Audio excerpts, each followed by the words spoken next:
ठीक होगी। हो सके आपके थाना प्रभारी वीडियो सीओ ईमानदार होंगे, मैं उन पर नहीं कह रहा हूं, मैं पूरे ऑल ओवर भारत और झारखंड की बात कर रहा हूं। आजादी चंद मुट्ठी भर लोगों के हाथों में। एक आम व्यक्ति, आप नजर दौड़ाइए, आप छतों से चढ़कर दामोदर नदी का यह किनारा, यह कोयला की खदानें। आज भारत देश के लोग कहते हैं, भारत के जो सदन पर बैठे लोग कहते हैं, तो आज भारतवर्ष तभी आजाद माना जाएगा जब एक आम व्यक्ति आजादी का अनुभव करेगा। एक अंतिम पायदान पर जो व्यक्ति है वह जिस दिन आजादी का अनुभव करेगा तब भारत वास्तव में आजाद माना जाएगा। आज नौजवान कहते हैं कि हमने आजादी को नहीं देखा है, हमने अलग झारखंड राज्य को नहीं देखा है, लेकिन आज भी आपके सामने समय है आजाद बनने का, अशफाक उल्ला खान बनने का, बोस बनने का, चंद्रशेखर आजाद बनने का। उन्होंने गोरों से लड़ाई लड़ी थी। तुम ब्लॉक ऑफिस में जाओ और चोरों को उठा के पटकने का काम करो, तुम भी उसी श्रेणी में आओगे। आज भी आजादी अधूरी, और इस अधूरी आजादी को पूरी करने के लिए हमारे नौजवानों को अगुवाई करनी होगी, क्योंकि नौजवान इस राष्ट्र के निर्माण में सबसे महत्वपूर्ण भूमिका निभाते हैं। इसलिए आज मैं ज्यादा लंबा नहीं करते हुए, आज स्वतंत्रता दिवस है, आजादी का गौरव, आजादी का अनुभव और एक जश्न का माहौल है, होना भी चाहिए। अंग्रेजों के लगभग यातना भरे शासन के बाद हमारे पूर्वजों ने, हमारे महापुरुषों ने इस मुल्क को आजाद करवाया था। हमें गौरव करने का अधिकार है, हमें जश्न का मनाने का भी अधिकार है, लेकिन चिंता करने का भी हमें समय होना चाहिए कि आजादी कहां है।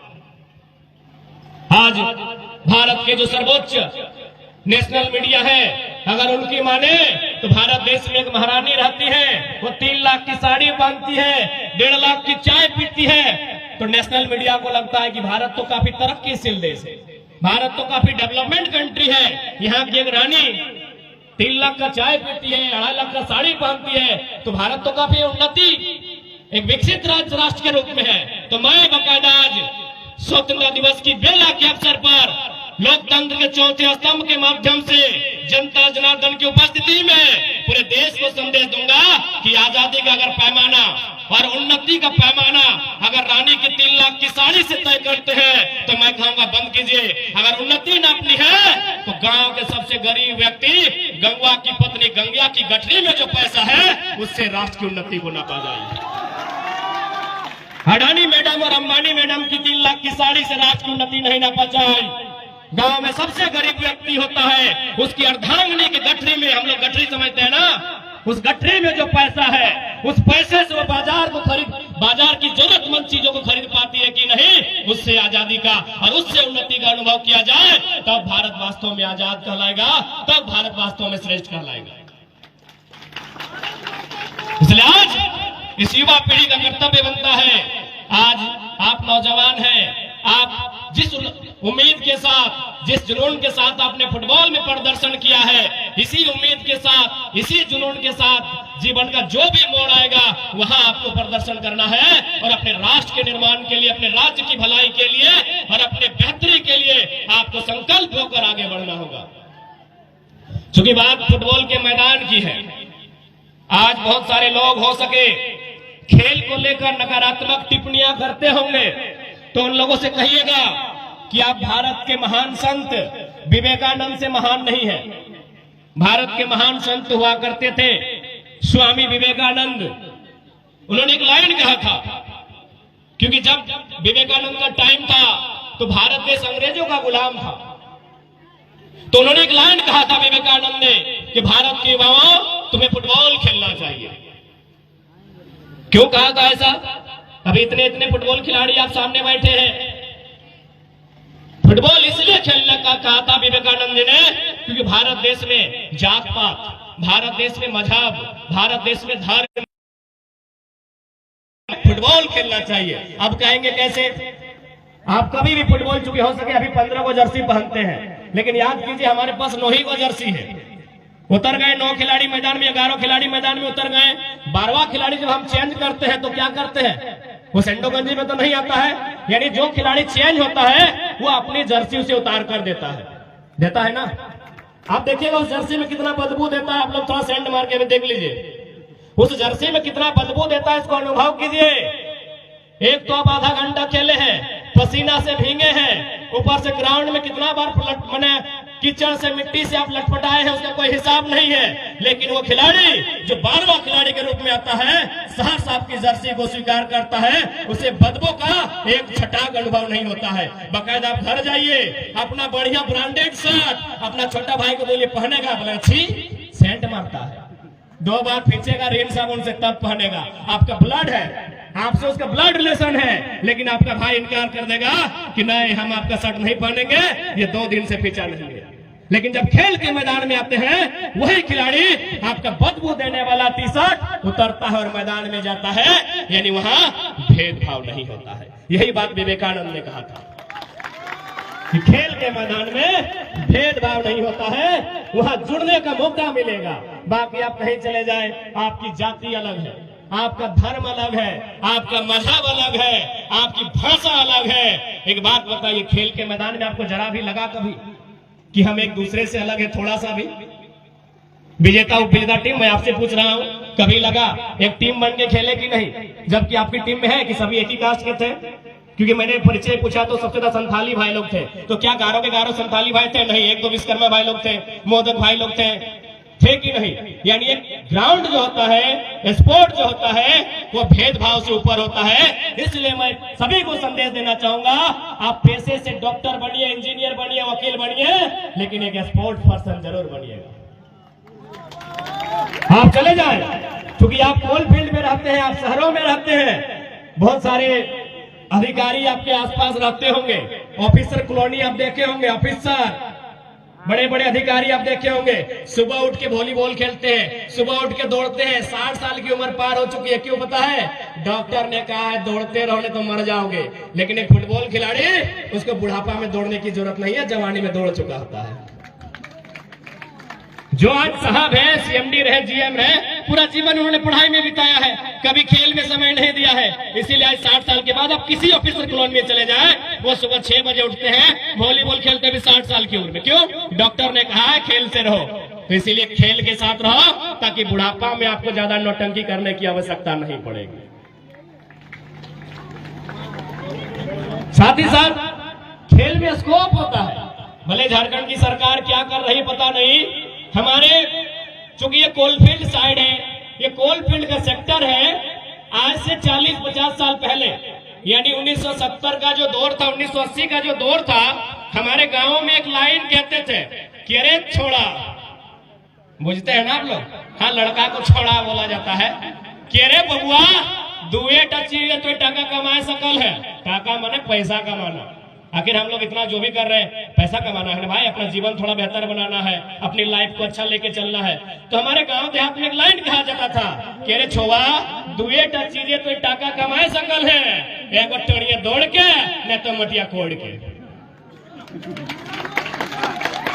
आप लोग नहीं सुने हैं?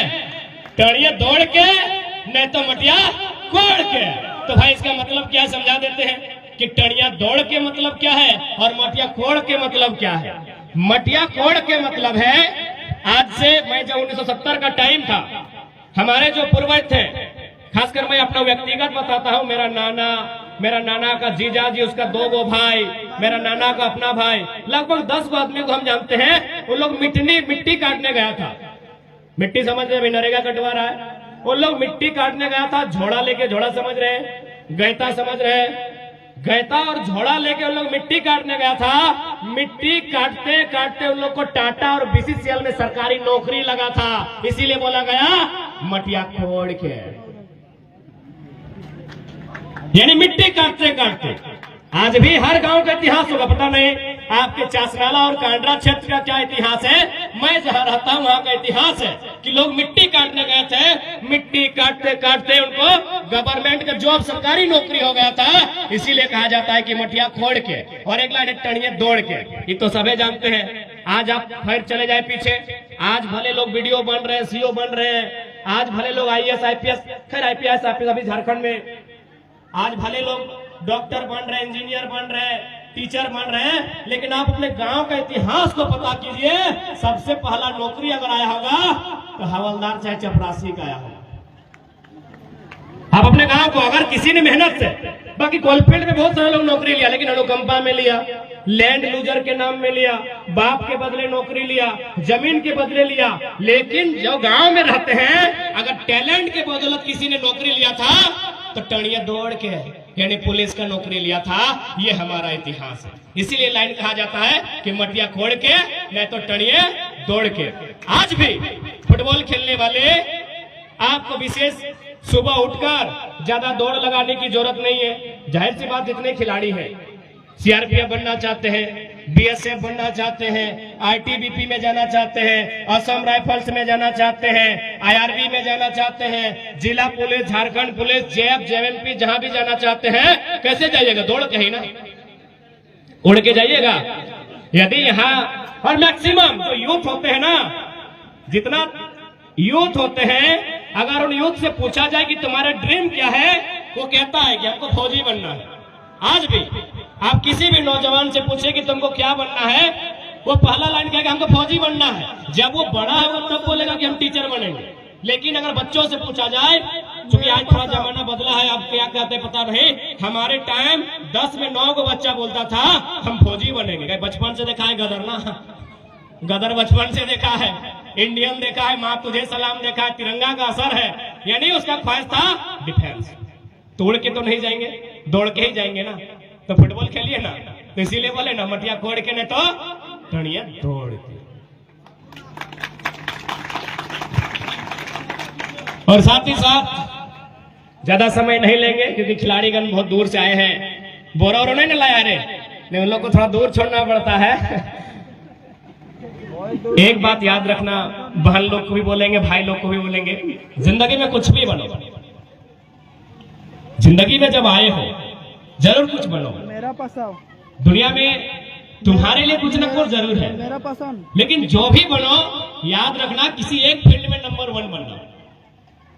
कुछ भी रहे, अगर फुटबॉल खेलते हो उसमें भी बहुत सारा गोली है, स्ट्राइकर है, मिडफील्ड है, डिफेंस है, डिफेंस नंबर 1 बनो, स्ट्राइकर नंबर 1 बनो। किसी भी एक फील्ड में खुद को नंबर 1 बनाओ, क्योंकि नंबर 2 को लोग याद नहीं करते हैं। फॉर एग्जाम्पल, भारत देश के पहले प्रधानमंत्री कौन थे? पंडित जवाहरलाल नेहरू। भारत देश के पहले राष्ट्रपति कौन थे? डॉक्टर राजेंद्र प्रसाद। भारत देश के पहले उप प्रधानमंत्री अथवा गृह मंत्री कौन थे? सरदार वल्लभ भाई पटेल। भारत देश के पहले कानून मंत्री कौन थे? डॉक्टर भीमराव अंबेडकर। अंतरिक्ष में सबसे पहले कौन गया था?